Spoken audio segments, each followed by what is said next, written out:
Not as crazy as last week, but still a crazy week. And we're ending this week with the announcement, or I guess the finding out that Special Counsel Mueller has called a grand jury. What's going on?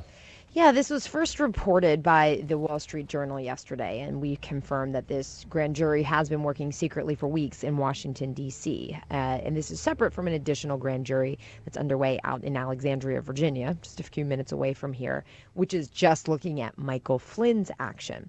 So what this means for the special counsel, Robert Mueller, and his team, they can subpoena materials, they can question witnesses under oath, and they could potentially, down the road, issue formal charges. So in a way, this grand jury is a mechanism for Robert Mueller and his team to get more information and bring people in a formal capacity. On the face of it, it sounds nefarious and scandalous that there's a grand jury, a special grand jury. But we don't know anything, right? I mean, this doesn't mean he has charges ready to come. No, not at all. I mean, in some ways, it's as logical and obvious. I mean, it's almost expected that they would be doing this. It would seem to not be a thorough investigation if they never got to this point.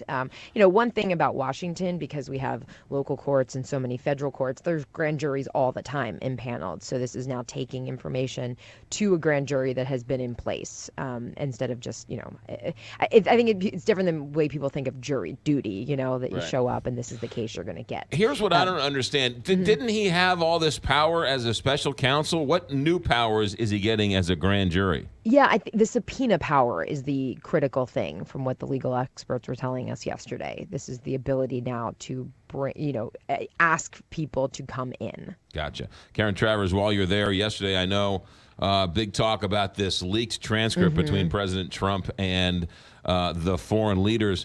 Is there speculation and rumors that the leak came from the White House?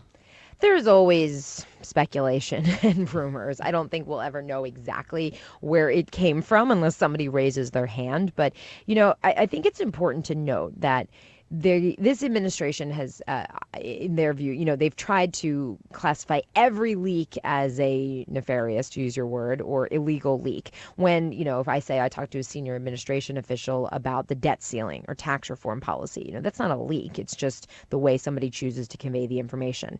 This, however, is raising alarm bells for both parties. You had Obama administration people yesterday raising concerns about this because these are classified transcripts. The president needs an ability to talk candidly with world leaders. And also the world leaders need to know that their comments to the president aren't going to be published. So this is raising a lot of concerns. And the White House has certainly said they're going to continue to crack down on sensitive leaks like this.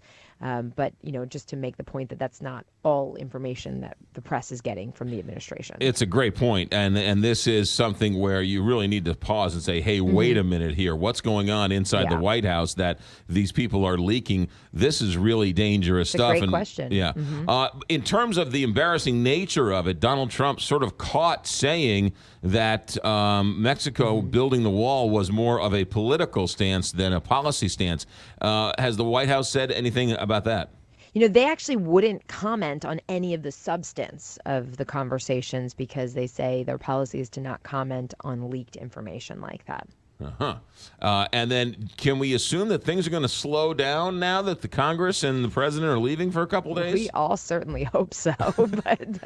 So Congress, the Senate left last night. The House has been out all week. So all the threats about everybody has to be chained to their desk in Washington for the whole month of August, of course, did not play out. And the president actually skipping town tonight, too. He's heading up to his golf club in New Jersey for the next 2 weeks. And this will coincide with some renovations that are going to happen here at the White House. So there's going to be a very skeleton staff on the property. If you work in the West Wing and you're not going to New Jersey with the president, you're actually going to be relocated to the executive office building next door for the next 17 days. They're going to be doing some pretty significant work on the HVAC system here in the West Wing, some painting, some tweaks of carpeting in parts of the West Wing, just some timely repairs. Does this have anything to do with the fact that President Trump called it a dump? I knew you were going to ask me that. I mean, what a coincidence that comes out this week. The White House denies it. The president himself on Twitter denied that he said it. The reporter stands by that quote, saying enough people told him about it to make it true. But it is certainly a coincidence that it came out just as this work was going to be done. I should note that the HVAC system, this process started during the Obama administration, and it's just hard to get a chunk of time where a president and his team are out of the White House to be able to do all of this. Is Chip and Joanna Gaines from HGTV coming up to help things out? I haven't heard that, but that would certainly make quite an episode. I'm a huge fan of all of those shows. So, yeah, it's it's also just interesting to look at the president's vacation too, because this is somebody who vowed in a book that he doesn't need vacation, and he blasted President Obama for taking vacation. But it's a working vacation, I'm sure. The president is always the president, as we said during the Obama years, as we said during the Bush years. They're allowed to take a little time off. Well, I say we all deserve it, right? I say put a little shiplap in that West Wing and everything will be just fine. Karen Travers, have yourself a good day. Thanks for checking in. You too. 6:57 KT.